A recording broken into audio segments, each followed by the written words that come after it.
Today we're diving into a topic that's been highly requested: how to look better than 99% of guys out there. Whether you're heading to a job interview, going on a date, or just want to feel more confident, these tips will elevate your style game. So let's get started. First things first, grooming is key. A well-groomed man always stands out. Here are the essentials. Skincare, a simple routine with cleanser, moisturizer, and sunscreen. Hair care, find a hairstyle that suits your face shape. Regular haircuts are a must. Beard or shave. Whether you prefer a beard or a clean shave, make sure it's well maintained. Next up, let's talk wardrobe. You don't need a lot of clothes, just the right ones. Here are the basics. Fitted clothes. Clothes that fit well are essential. Tailored or well-fitting off the rack. Versatile pieces. Invest in versatile pieces like a white shirt, dark jeans, and a blazer.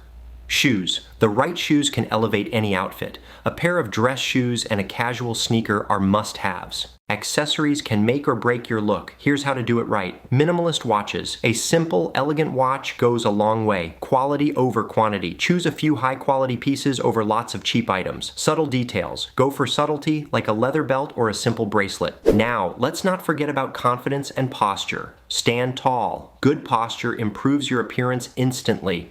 Eye contact. Confident eye contact shows you're secure in your skin. Smile. A genuine smile is your best accessory. So, there you have it, guys. By focusing on grooming, wardrobe basics, wise accessorizing, and carrying yourself with confidence, you'll be looking better than 99% of guys out there. Remember, it's all about feeling good in your own skin. If you found these tips helpful, don't forget to like, share, and subscribe for more content like this. See you in the next video.